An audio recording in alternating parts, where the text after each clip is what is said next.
नमस्कार, good morning. स्वागत है आप सभी का। मैं हूं आपके साथ हितेश व्यास। मॉर्निंग प्राइम में खबरों और अपडेट्स का सिलसिला लगातार जारी है। 8 बजने को है, वक्त हो चला है मध्य प्रदेश की तमाम अहम खबरों को जानने के लिए गुड मॉर्निंग मध्य प्रदेश के खबरों के सिलसिले को शुरू करने का।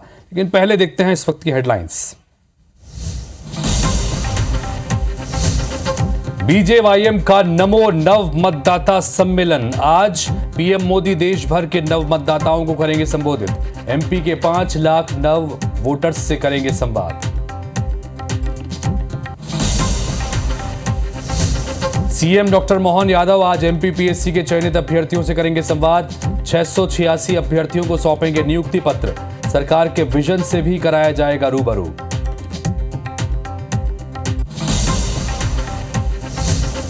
आज भोपाल में बीजेपी अनुशासन समिति की पहली बैठक। भीतर घातियों पर कार्रवाई की तैयारी। रूरल वोटर्स को साधने के लिए गांव चलो अभियान को लेकर भी होगी मीटिंग। एमपी में आज से आम जनता के लिए खुलेगा राजभवन। स्वतंत्रता संग्राम सेनानियों पर आधारित चित्र प्रदर्शनी का आयोजन।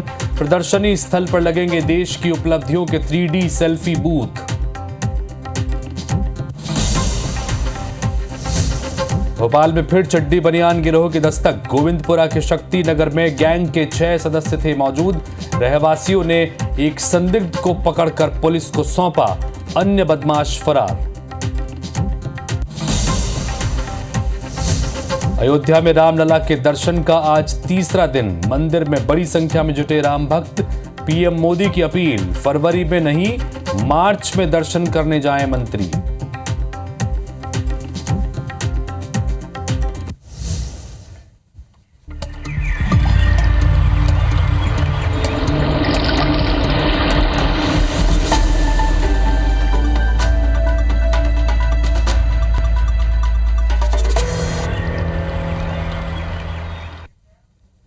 तो हेडलाइंस के बाद अब गुड मॉर्निंग मध्य प्रदेश में खबरों के सिलसिले की शुरुआत करते हैं। एमपी पीएससी के चयनित अभ्यर्थियों के साथ आज सीएम संवाद करने जा रहे हैं।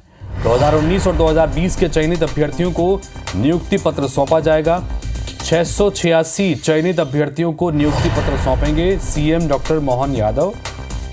नियुक्ति पत्र के साथ मोहन सरकार के विजन से भी रूबरू करवाया जाएगा। पिछले 2 दशकों में प्रदेश की प्रगति गाथा का होगा presentation. Good governance, technology in governance, CM helpline को लेकर भी फोकस रहने वाला है।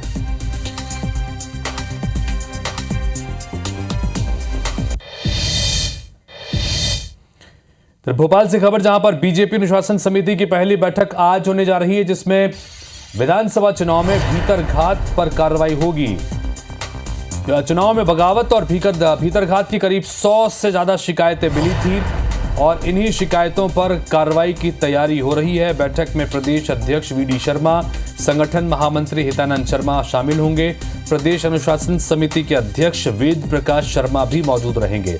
तो मध्य प्रदेश में भले ही विधानसभा चुनाव में प्रचंड बहुमत के साथ में बीजेपी ने जीत दर्ज कर सरकार बना ली, लेकिन चुनाव में जिन सीटों पर भीतरघात हुआ और जहां पर बगावत हुई, पार्टी उसे गंभीरता से ले रही है। 100 से ज्यादा शिकायतें ऐसी मिली हैं जहां पर भीतरघात और बगावत हुआ था। ऐसे में अनुशासन समिति की बैठक में आज इन भीतरघातियों के ऊपर कार्रवाई की जाएगी। और इसी कड़ी में एक और महत्वपूर्ण खबर दिखा दें कि जो भारतीय जनता पार्टी जुड़ी हुई है, रूरल वोटर्स को साधने के लिए बीजेपी गांव चलो अभियान की शुरुआत करेगा। आज गांव चलो अभियान को लेकर एक बैठक बुलाई गई है। प्रदेश बीजेपी कार्यालय में यह बैठक होगी। गांव चलो अभियान को लेकर रूपरेखा तैयार होगी। लोकसभा चुनाव से पहले रूरल वोटर्स को साधने की कोशिश में बीजेपी लगी है। ग्रामीण क्षेत्रों में अपनी पैठ को और मजबूत करेगी बीजेपी। तो एक साथ बैठकों की अगर बात करें तो 2 महत्वपूर्ण बैठक। पहली बैठक अनुशासन समिति की, जिसमें भीतरघातियों के ऊपर कार्रवाई करने की संभावना है। उनकी चूंकि शिकायत मिली थी विधानसभा चुनाव में जहां जहां पर भीतरघात हुआ था।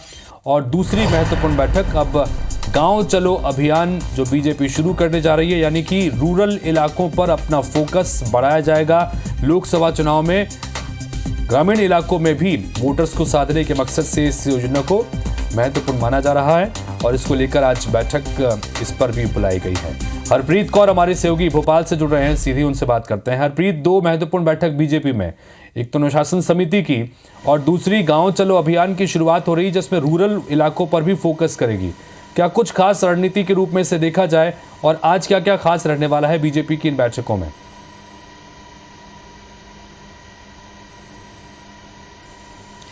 बिल्कुल, देखिए, लोकसभा चुनाव से पहले आज मध्य प्रदेश में बीजेपी की अनुशासन समिति की बैठक होने जा रही है। एक अहम बैठक इसे माना जा सकता है, क्योंकि जिस तरह से नगरीय निकाय चुनाव और विधानसभा चुनाव में बीजेपी के कई बड़े जो नेता हैं, बड़े चेहरे हैं, उनके बगावती तेवर सामने आए थे और इसके साथ ही पार्टी को 100 से अधिक शिकायतें मिली थी। 35 नेताओं पर यहाँ पर पार्टी ने कार्रवाई भी की थी और इन्हें नवंबर 2023 के चुनाव के बीच 6 साल के लिए निष्कासित कर दिया गया था। चूंकि अब आगे लोकसभा चुनाव है, एक बार फिर इनके बगावती तेवर सामने न आए, भीतरगात की जो घटनाएं, शिकायतें सामने आई हैं, उनसे निपटने अब पार्टी आज एक बड़ी बैठक यहां पर करने जा रही है। इस बैठक में उन नामों पर फिर से विचार किया जाएगा जिन्होंने भीतरगात किया, बगावत की है। ऐसे कई चेहरे हैं जिनकी वजह से पार्टी कई जगह पर विधानसभा चुनाव में पार्टी को हार का सामना करना पड़ा। इन पर कार्रवाई हो सकती है, लेकिन उसके साथ ही उन चेहरों को भी आज यहां पर माफी दी जा सकती है जिन्होंने माफीनामा लिखकर दिया है। इसमें मुरैना से पूर्व मंत्री रुस्तम सिंह है, चाचौड़ा की पूर्व विधायक ममता मीना है, टीकमगढ़ से पूर्व विधायक के श्रीवास्तव है, अटेर से मुन्ना भदौरिया है। इसके साथ ही भाजपा के जो पूर्व प्रदेश अध्यक्ष नंद कुमार सिंह के बेटे हर्ष चौहान है। इसके साथ ही दमोह से शिवचरण पटेल सहित कई ऐसे बड़े नाम हैं। माना जा रहा है कि माफीनामे के बाद कई जो ऐसे बड़े चेहरे उनकी पार्टी में वापसी हो सकती है। तो कुल मिलाकर भीतरगात और बगावती जो तेवर सामने आए थे, उनसे निपटने लोकसभा में ऐसी स्थिति ना बने, आज इस समिति की बैठक यहां पे हो रही है। इसके साथ ही लोकसभा चुनाव के लिए तैयारी यहां पर शुरू हो चुकी है। जन जन तक केंद्र सरकार के अभियान को लेकर अब गांव चलो अभियान की शुरुआत होने जा रही है। इसकी रूपरेखा भी आज तय की जाएगी। अनुशासन समिति की जो बैठक है वह दोपहर 3 बजे होगी। इसमें तमाम बड़े जो दिग्गज हैं, बीजेपी के प्रदेश अध्यक्ष BD शर्मा वो मौजूद रहेंगे, अनुशासन समिति के अध्यक्ष वेद प्रकाश शर्मा मौजूद रहेंगे और इसके बाद इस बैठक के बाद गांव चलो अभियान की बैठक होगी और इस बैठक में रणनीति तय की जाएगी कि किस तरह केंद्र सरकार की योजनाओं का जो फायदा है वो आम आदमी को ग्रामीण स्तर तक मिला है, इसके बारे में वहां जाकर बताया जाएगा। इसके लिए कार्यकर्ता घरों से निकलेंगे, ग्रामीण इलाकों में पहुंचेंगे और उनके साथ प्रदेश बीजेपी के दिग्गज भी मौजूद रहेंगे। इसकी रूपरेखा फिलहाल आज तय होगी। तो कुल मिलाकर दोनों बड़ी जो बैठकें हैं लोकसभा चुनाव को देखते हुए आज मध्य प्रदेश की राजधानी भोपाल में होने जा रही हैं। जी हरप्रीत, बहुत शुक्रिया इस तमाम जानकारी के लिए आपका। तो जाहिर तौर पर जिस तरह से हरप्रीत ने भी बताया कि दोनों ही महत्वपूर्ण बैठकें हैं। एक तरफ अनुशासन समिति जिसमें भीतरघात को लेकर चर्चा होगी और इसका मकसद भी यही कि इस भीतरघात को यहीं पर खत्म कर आगे चूंकि लोकसभा चुनाव के लिए बढ़ना है, और दूसरी तरफ रूरल मिशन के तहत अब गांव चलो अभियान की तरफ बीजेपी आगे बढ़ रही है और ऐसे में रूरल वोटर्स पर भी फोकस करने का मकसद इस मीटिंग के तहत होगा और इसमें आज रणनीति तैयार की जाएगी। इधर भोपाल में गणतंत्र दिवस पर आम जनता के लिए इस बार राजभवन को खोल दिया गया है। 25 से यानी आज से 27 जनवरी तक आम लोग भी राजभवन का अवलोकन कर सकेंगे। दोपहर 2 से शाम 7 बजे तक राजभवन आम लोगों के लिए खुला रहेगा। 26 जनवरी को सुबह 11 बजे से 2 बजे तक राजभवन खुलेगा। स्वतंत्रता संग्राम सेनानियों पर आधारित चित्र प्रदर्शनी का इस बीच आयोजन भी होगा। सांस्कृतिक कार्यक्रमों और कठपुतली शो भी प्रदर्शित किए जाएंगे। प्रदर्शनी स्थल पर देश की उपलब्धियों के 3D सेल्फी बूथ भी लगाए गए हैं।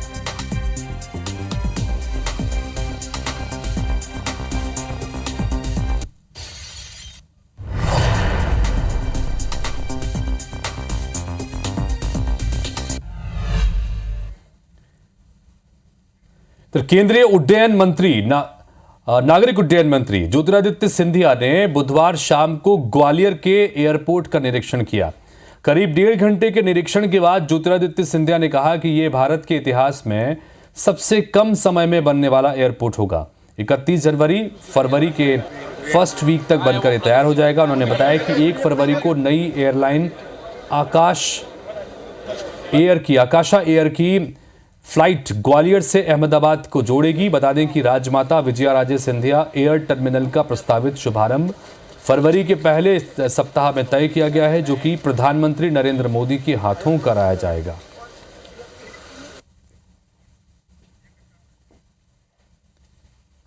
तो नए टर्मिनल की ये स्थिति है कि प्रोजेक्ट की लागत करीब 500 करोड़ रुपए है और इससे नए इतिहास के संदर्भ में भी एक महत्वपूर्ण जोड़ तोड़ा जाएगा और 20,000 वर्ग मीटर में ये टर्मिनल बनाया जा रहा है। प्रधानमंत्री नरेंद्र मोदी के हाथों इसका लोकार्पण होगा। 2 चरण में फिलहाल ये टर्मिनल बनाया जा रहा है। 31 जनवरी से लेकर फरवरी के फर्स्ट वीक में पूरी तरह से सुचारू हो जाएगा। मौजूदा यात्री क्षमता 150 है। कारों की पार्किंग क्षमता इसमें 700 कर दी गई है। ये एक बड़ी है और इस बीच प्रोजेक्ट की लागत करीब 500 करोड़ है। तो 500 करोड़ की लागत से नया टर्मिनल ग्वालियर में बनकर तैयार है, यानी कि विमान सेवाओं के संदर्भ में ये एक बड़ी उपलब्धि ग्वालियर के खाते में दर्ज हो जाएगी।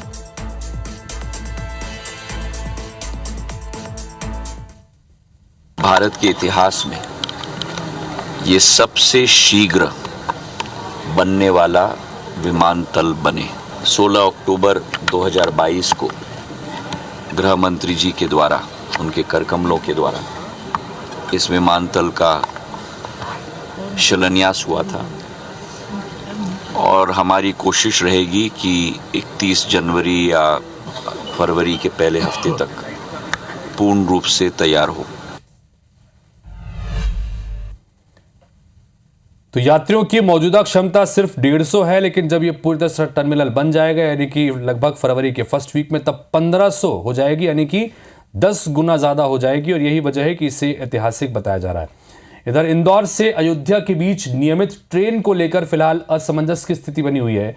एक तरफ जहां मीडिया में खबरें हैं कि इंदौर और अयोध्या धाम के बीच पश्चिम रेलवे साप्ताहिक ट्रेन चलाई जा रही है, लेकिन पश्चिम रेल मंडल ने इससे इनकार किया है। मंडल पीआरओ के मुताबिक इंदौर अयोध्या ट्रेन संचालन का कोई सर्कुलर फिलहाल उनके पास नहीं आया है। तो वहीं 10, 17 और 24 फरवरी को जो ट्रेन जा रही है वो स्पेशल बुकिंग वाली ट्रेन है, जिसमें भाजपा नेता, पदाधिकारी, आरएसएस के स्वयंसेवक दर्शन के लिए जा रहे हैं, जिन्होंने प्री बुकिंग करा रखी है, स्पेशल बुकिंग वाली, यानी कि नियमित ट्रेन फिलहाल नहीं है। ये रेलवे की तरफ से जानकारी दी गई है। ये स्पेशल ट्रेन जो है वो अयोध्या के लिए है। जिस प्रकार से अयोध्या में बड़ी संख्या में श्रद्धालु पहुंच रहे हैं, तो उसको एक कंट्रोल के हिसाब से जो अलग अलग क्षेत्रों से अलग अलग दिनों में ट्रेनें चलाई जाएगी, स्पेशल ट्रेनें चलाई जाएगी, ताकि वहाँ सभी श्रद्धालुओं को व्यवस्थित दर्शन भी हो सके।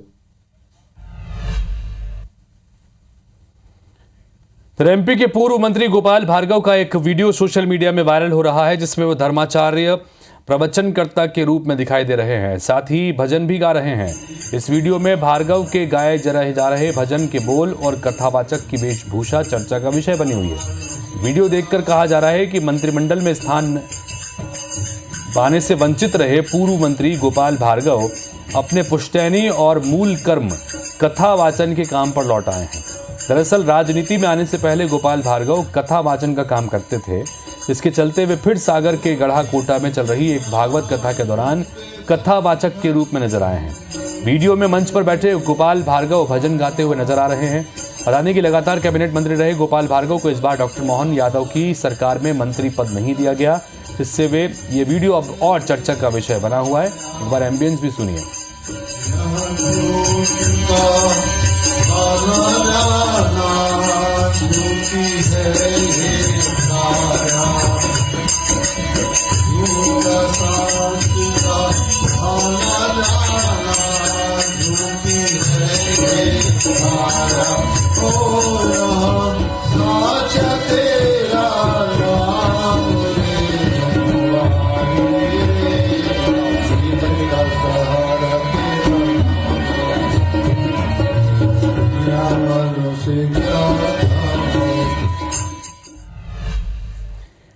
तो राजनीति में आने से पहले गोपाल भार्गव का यही मूल कर्म हुआ करता था, यानी कि वो कथावाचक ही थे। और अब चूंकि राजनीति में उनको ये लग रहा है कि मंत्रिमंडल में जगह नहीं मिली, तो ये बेहतर है कि अपने मूल कर्म की तरफ भी लौटा जाए, और इसी बहाने उन्हें वक्त भी मिल रहा है कि वो कथावाचन भी कर रहे हैं। तो शाहजहांपुर के पंडित बालकृष्ण शर्मा नवीन महाविद्यालय में बुधवार को जमकर हंगामा हुआ। वर्चस्व की लड़ाई के चलते भारतीय जनता युवा मोर्चा और एबीवीपी के कार्यकर्ता आमने सामने हो गए। बता दें कि विद्यार्थी परिषद के कार्यकर्ताओं ने 3 दिन पहले महाविद्यालय प्रशासन को ज्ञापन सौंपा था। ज्ञापन में उन्होंने असामाजिक तत्वों के प्रवेश पर रोक लगाने की मांग की थी। इसके बाद बुधवार को विद्यार्थी परिषद के कार्यकर्ता महाविद्यालय में खुद प्रवेश करने वाले छात्र छात्राओं के आईडी कार्ड चेक कर रहे थे और इसी दौरान युवा मोर्चा कार्यकर्ता महाविद्यालय पहुंचे। उनके पास आईडी कार्ड नहीं था, जिसके सवाल पर विद्यार्थी परिषद कार्यकर्ताओं की युवा मोर्चा कार्यकर्ताओं से तीखी बहस हो गई।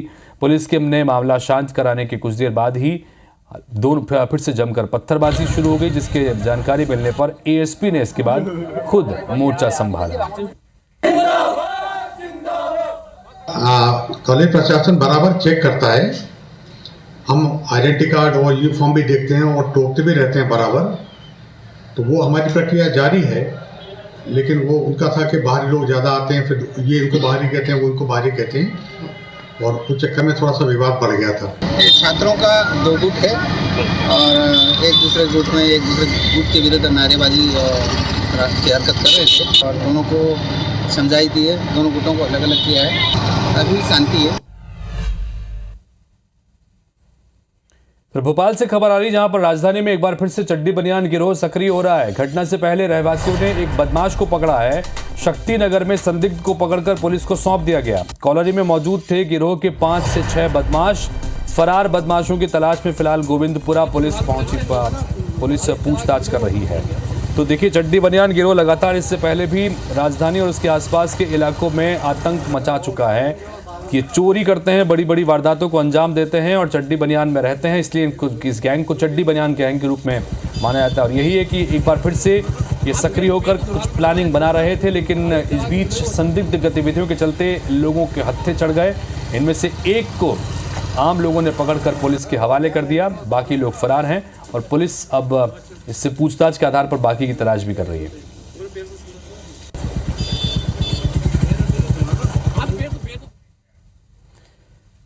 तो ग्वालियर जिले में आवारा कुत्तों के आतंक से लोग दहशत में हैं। कई इलाकों में लोगों का घरों से बाहर निकलना तक दुभर हो गया है। डॉग अटैक के मामलों पर गौर करें तो हर 6 मिनट में एक व्यक्ति कुत्ते के हमले का शिकार हो रहा है। ग्वालियर जिले में 24 घंटे में 548 लोगों पर आवारा कुत्तों ने हमला किया है। ये सब सरकारी अस्पतालों में इलाज कराने पहुंचे हैं। वहीं मुरार जिला अस्पताल में इस साल 11 महीनों के भीतर ही 25,000 मरीज रेबीज का इंजेक्शन लगवा चुके हैं। इन सब के बीच नगर निगम का दावा है कि उन्होंने अस्थायी सेंटर शुरू किया है, जहां कुत्तों को पकड़कर रखा जा रहा है।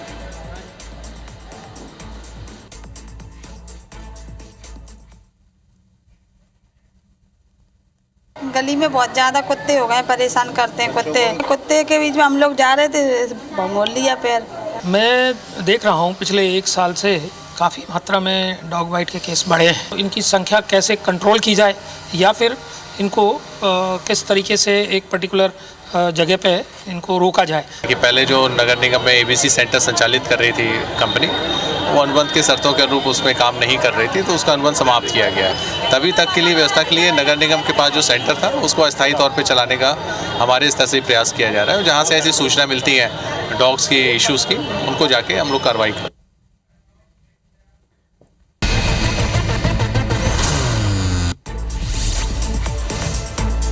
मुख्यमंत्री विष्णुदेव साय आज से 2 दिनों के बस्तर दौरे पर रहेंगे। बस्तर को सीएम 100 करोड़ से ज्यादा के विकास कार्यों की सौगात देंगे। आज दोपहर 2:30 बजे बेमित्रा के लिए रवाना होंगे सीएम।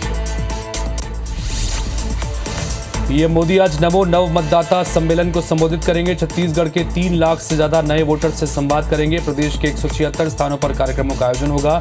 समता कॉलोनी में बीजेवाईएम कार्यक्रम में शामिल होंगे सीएम। छत्तीसगढ़ में आज से 76 लाख राशन कार्डों का नवीनीकरण होगा। कार्डधारी 29 फरवरी तक आवेदन कर सकेंगे। खाद्य विभाग के मोबाइल ऐप सरकारी राशन दुकानों पर भी आवेदन कर सकेंगे। राजनांदगांव में यातायात विभाग ने सड़क सुरक्षा माह के तहत लर्निंग लाइसेंस और हेलमेट वितरण कार्यक्रम का आयोजन किया। दीपक बैज ने सक्ती जिले का दौरा किया। लोकसभा चुनाव की तैयारियों को लेकर कार्यकर्ताओं से चर्चा की और कांग्रेस कार्यकर्ताओं को आने वाले लोकसभा चुनाव में बेहतर कार्य करने के लिए पीसीसी चीफ ने निर्देश दिए। आज छत्तीसगढ़ में लोकदान का महापर्व छेरछेरा का त्योहार मनाया जा रहा है। परंपरा के मुताबिक सुबह से ही बच्चों और युवाओं की टोली सड़कों पर निकल चुकी है। बिलासपुर हाईकोर्ट ने गोमती साय समेत सभी 6 अन्य प्रत्याशियों को नोटिस जारी कर याचिका का जवाब दाखिल करने का निर्देश दिए हैं। कांग्रेस के प्रत्याशी राम पुकार सिंह ने गोमती साय के निर्वाचन को चुनौती दी थी। बलरामपुर जिले में राजस्व विभाग की टीम ने अलग अलग जगहों पर छापामार कार्रवाई की। इस दौरान उन्होंने 218 बोरी अवैध धान जब्त किया है। जानकारी है कि धान को समितियों में खपाने की कोशिश की जा रही थी। दरी पुलिस ने कार से 24 लाख से ज्यादा कीमत का गांजा बरामद किया है। साथ ही कार भी जब्त की गई है। फिलहाल पुलिस अज्ञात आरोपी की तलाश में जुटी है।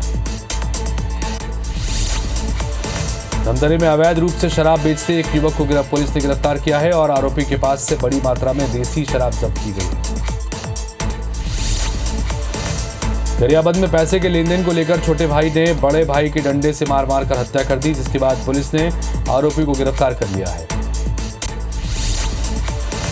गरियाबंद में कपड़ा सुखाते समय 2 महिलाएं बिजली की चपेट में आ गई। घटना में एक महिला की मौत हो गई, एक का इलाज जारी है।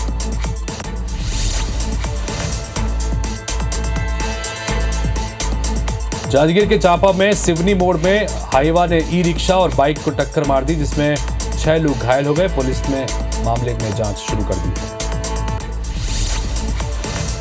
जांजगीर चांपा पुलिस ने प्रेशर हॉर्न और मॉडिफाइड साइलेंसर को लेकर बड़ी कार्रवाई की है। 2 शोरूम से 103 साइलेंसर को जब्त किया गया है। सभी मामलों में एसडीएम न्यायालय में इन्हें भेजा गया है।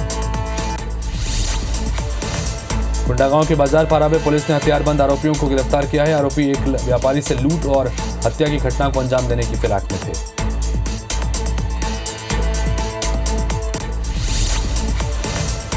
कवर्धा के कलेक्ट्रेट में गार्ड रूम में अचानक आग लगने से अफरा तफरी मच गई। घटना के वक्त रूम में 2 जवान तैनात थे।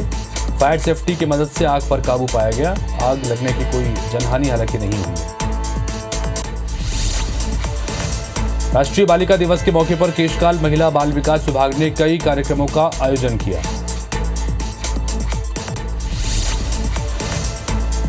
महासमुंद के बागबारा नगर में नोटिस की अवधि पूरी होने से पहले ही गरीब परिवारों के 2 मकान तोड़ दिए गए।